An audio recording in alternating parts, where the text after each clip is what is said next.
नमस्कार। आज हम जिस चीज के बारे में या जिस टॉपिक के बारे में स्टडी करेंगे वो है टीसी साइकिल।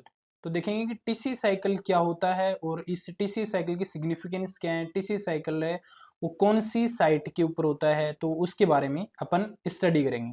तो जो टीसी साइकिल होता है वो स्टैंड करता है ट्राई कार्बोक्सिलिक एसिड। जो ट्राई कार्बोक्सिलिक एसिड साइकिल होता है उसी को क्या बोलते हैं अपन, टीसीए साइकिल बोलते हैं। ठीक है। और इसके अलावा उसी टीसीए साइकिल को अपन क्या बोलते हैं, क्रेब साइकिल बोलते हैं। और इसको क्रेब साइकिल क्यों बोलते हैं, क्योंकि इसकी जो डिस्कवरी थी वो की थी सर हैंस क्रेब ने। ठीक है, इसीलिए इस साइकिल को अपन क्या बोलते हैं, क्रेब साइकिल बोलते हैं। इसके अलावा इस टीसीए साइकिल या क्रेब साइकिल को सिट्रिक एसिड साइकिल भी बोलते हैं, सिट्रिक एसिड साइकिल। और इसको सिट्रिक एसिड साइकिल क्यों बोलते हैं, क्योंकि इस पूरे साइकिल में या पूरे पाथवे में जो सबसे पहला जो प्रोडक्ट अपने पास में निकल के आता है उसको क्या निकल के आता है, सिट्रिक एसिड। ठीक है, तो सबसे पहले जो निकल के आता है वो सिट्रेट ही निकल के आता है, इसीलिए अपन इसको क्या बोलते हैं, सिट्रिक एसिड साइकिल बोलते हैं। इसके अलावा ये जो टीसी साइकिल होता है वो कहाँ पे होता है, जो यूकेरियोट्स सेल्स होती हैं, यूकेरियोट्स जो सेल्स होती हैं उसमें तो होता है माइटोकॉन्ड्रिया में, माइटोकॉन्ड्रिया में।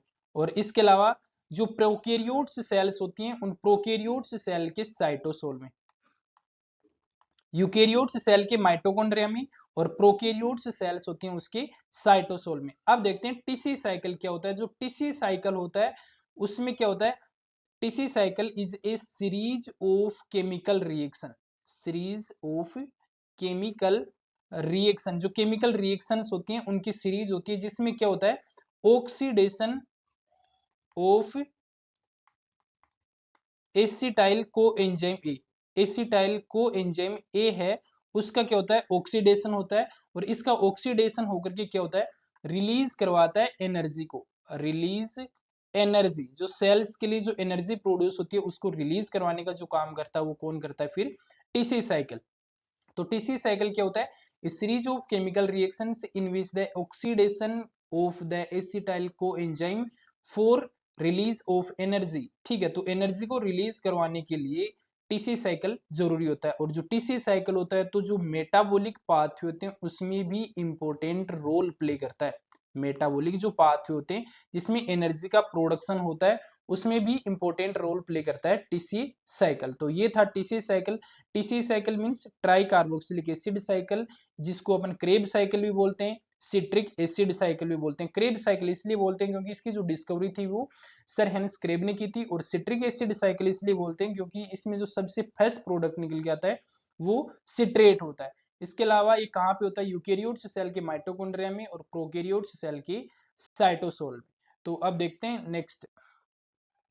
तो टीसी साइकिल है वो स्टैंड करता है ट्राई कार्बोक्सिलिक एसिड साइकिल के लिए। ये डिस्कवर किया गया था सर हेनस क्रेब के द्वारा 1937 में, जिनको नोबेल प्राइज मिला था इसके लिए 1953 में। जो टीसी साइकिल है उसको बाद में सिट्रेट एसिड साइकिल या सिट्रिक एसिड साइकिल भी बोलने लगे थे।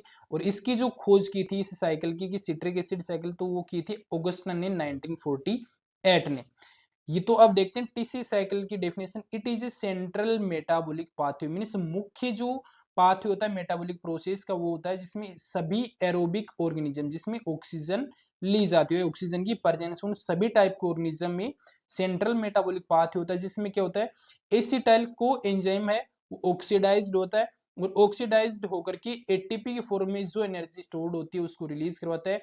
उसके बाद में NADH और FADH भी प्रोड्यूस होते हैं जो आगे एनर्जी का प्रोडक्शन करवाते हैं। तो सेंट्रल जो टीसी साइकिल है वो सेंट्रल मेटाबॉलिक पाथ होता है जिस सभी एरोबिक ऑर्गेनिज्म में जिसमें एसिटाइल को एंजाइम ऑक्सीडाइज्ड होकर के स्टोर्ड एटीपी होती है उसको रिलीज करवाता है और फर्दर FADH और NADH उसको जनरेट करके फर्दर जो एनर्जी होती है उसको प्रोड्यूस करवाता है। इसके अलावा this pathway occur in mitochondria of eukaryotes and cytosol in prokaryotes. जो यूकेरियोट्स सोल सेल्स होती हैं उसकी माइटोकॉन्ड्रिया में और इसके अलावा जो प्रोकैरियोट्स सेल्स होती हैं उसके साइटोसोल में ये क्रेब साइकिल होता है। उसके बाद में देखते हैं इसकी सिग्निफिकेंस को, तो क्या क्या सिग्निफिकेंस होता है। तो जो क्रेब साइकिल होता है फाइनल ऑक्सीडेटिव पाथ होता है जिसमें जो कार्बन डाइऑक्साइड है उसमें कन्वर्ट हो जाती है। ठीक है। तो जो भी फूड स्टेप्स होता है उसका जो ऑक्सीडेशन होता है, चाहे कार्बोहाइड्रेट हो, प्रोटीन और फैट हो, मीन्स जब इसका ऑक्सीडेशन होगा तो कार्बन डाइऑक्साइड का जो मॉलिक्यूल है वहां से क्या होगा, रिलीज होगा। उसके बाद में ये प्रोड्यूस करता है NADH को और FeDH2 को, ठीक है, जो एनर्जी की फॉर्म में होता है, और ये रेड्यूस्ड इक्विवेलेंट फॉर्म होती है एनर्जी की। उसके बाद में जीटीपी की फॉर्म में एनर्जी का फॉर्मेशन करता है, और इस पूरे पाथवे में जो ऑक्जेलो एसीटेट होता है वो किसका काम करता है, केटालिस्ट का। उसके अलावा जो क्रेब्स साइकिल होता है वो नॉन एसेंशियल अमाइनो एसिड जो बॉडी में सिंथेसाइज्ड होते हो उन अमाइनो एसिड के लिए भी मेटाबॉलिक पाथवे के लिए जो क्रेब्स साइकिल होता है वो इंपॉर्टेंट रोल प्ले करता है। इसके अलावा ये जो अदर मेटाबॉलिक पाथवे होते हैं उनमें भी जैसे ग्लाइकोलाइसिस होता है, ग्लाइकोलाइसिस की पाथवे में जो ग्लूकोज पायरुवेट में टूटता है और टूटने के बाद में आगे जो मेटाबॉलिक पाथवे होता है वो किसके द्वारा परफॉर्म होता है, इसी क्रेब साइकिल के द्वारा होता है। तो ये सिग्निफिकेंस था। अब देखते हैं इसके साइकिल को या इसके पाथवे को। तो जो ग्लूकोज का मॉलिक्यूल जैसे अपने ग्लाइकोलाइसिस में देखा था तो 6 कार्बन थे, वो ग्लाइकोलाइसिस के पाथवे के द्वारा फाइनल किस में टूट जाता है, 3 कार्बन के 2 पायरुवेट के मॉलिक्यूल बना देता है।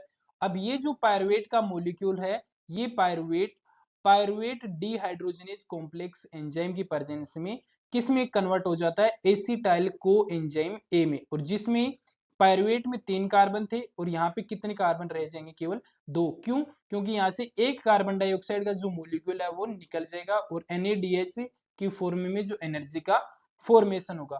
अब ये जो एसिटाइल को एंजाइम ए है वो सिट्रेट सिंथेज एंजाइम की प्रेजेंस में ऑक्जेलो एसीटेट होता है, वो किस में कन्वर्ट हो जाएगा, सिट्रेट के अंदर, जिसमें 2 कार्बन थे एसिटाइल को एंजाइम ए में और 4 कार्बन है ऑक्जेलो एसीटेट में, जो कि किसका फॉर्मेशन करते हैं, सिट्रेट का।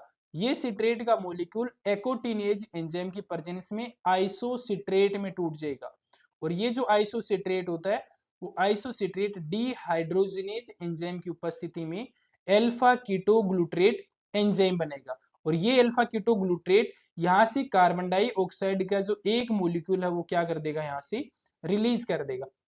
उसके बाद में इस प्रोसेस के दौरान जब आइसोसिट्रेट अल्फा कीटोग्लूट्रेट में टूटेगा तो इस दौरान NAD है वो NADH में टूट जाएगी, ठीक है। तो एक NADH का मॉलिक्यूल यहाँ पे बनेगा। उसके बाद में ये जो अल्फा कीटोग्लूट्रेट है वो अल्फा कीटोग्लूट्रेट किस में कन्वर्ट हो जाएगा, सक्सिनाइल को एंजाइम ए में, जिसमें कितनी कार्बन रहेंगी, 4 कार्बन रहेंगे। 4 क्यों रहेंगे, क्योंकि जब आइसोसिट्रेट में 6 कार्बन थे और ये आइसोसिट्रेट में 6 कार्बन के दौरान एक कार्बन का मॉलिक्यूल तो यहाँ से निकल गया, और उसके बाद में जब alpha ketoglutarate succinyl coenzyme A बनाया तो एक कार्बन डाइऑक्साइड का मॉलिक्यूल यहाँ निकल गया। तो इसमें कितने कार्बन रह गए, केवल 4 कार्बन।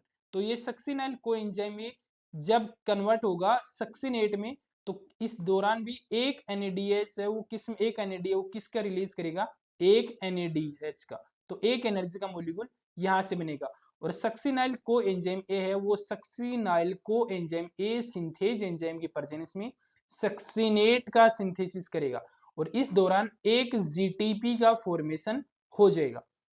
ये सक्सिनेट होता है वो सक्सिनेट डीहाइड्रोजनेज एंजाइम की उपस्थिति में फ्यूमेरेट में कन्वर्ट हो जाएगा, और इस दौरान एक QH को एंजाइम H2 होता है उसका सिंथेसिस होगा, जो आगे जाकर के किसका फॉर्मेशन करेगी, FADH का। तो succinate is convert into fumarate in the presence of succinate dehydrogenase and formation of QH that further formation of FADH for further production of energy।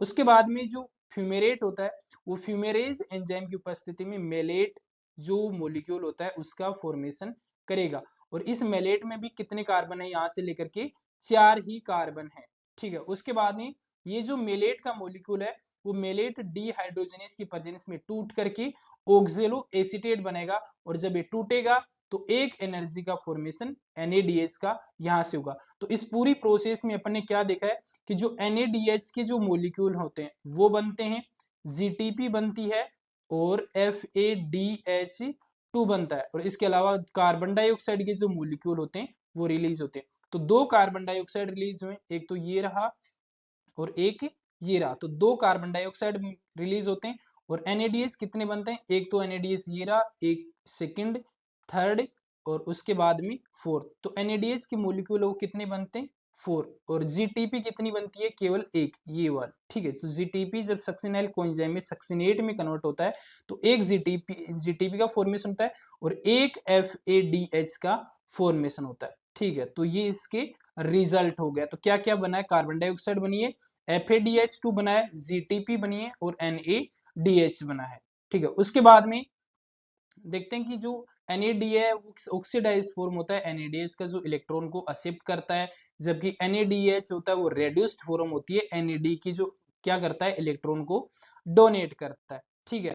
उसके बाद में रिजल्ट्स ऑफ क्रेब साइकिल, तो जो Krebs cycle होता है उसके क्या क्या रिजल्ट होते हैं, मींस जब क्रेब साइकिल चलता है तो क्या प्रोड्यूस होता है। तो क्रेब साइकिल में भी मैंने बताया ना कि जो तीन तो क्या बनते हैं, NADH के मॉलिक्यूल बनते हैं, दो जो एक एफईडीएच का जो मॉलिक्यूल होता है वो प्रोड्यूस होता है, एक मॉलिक्यूल होता है वो जीटीपी का बनता है, और जो दो मॉलिक्यूल होते हैं वो किसके बनते हैं, कार्बन डाइऑक्साइड के। तो ये था इस रिजल्ट्स ऑफ क्रेब साइकिल, ठीक है। तो क्रेब साइकिल क्या था, जो क्रेब साइकिल था जिसके अंदर एसिटाइल कोएंजाइम ए है उसका ऑक्सीडेशन होता है और ऑक्सीडेशन होकर के एनर्जी का प्रोडक्शन करता है जो सेल के लिए यूटिलाइज होती है। होता कहाँ पे, जो यूकेरियोट्स सेल्स होती हैं, यूकेरियोट्स सेल के माइटोकॉन्ड्रिया में, प्रोकैरियोट्स सेल के साइटोसोल में, और ये डिस्कवर किया गया था सर हेनिस क्रेब के द्वारा, इसीलिए इसको क्या बोलते हैं, क्रेब साइकिल बोलते हैं। और इसकी जो फूड स्टफ्स होता है, चाहे कार्बोहाइड्रेट हो, चाहे प्रोटीन हो, चाहे फैट हो, वो सभी के सभी क्या करते हैं, इसमें ऑक्सीडाइज्ड होते हैं और एनर्जी को रिलीज करवाते हैं। तो ये था अपना क्रेब साइकिल की क्रेब साइकिल क्या होता है, क्या सिग्निफिकेंस है और क्या रिजल्ट है। आज के लिए बस इतना ही, बाकी का देखेंगे अपन नेक्स्ट क्लास में। Thank you.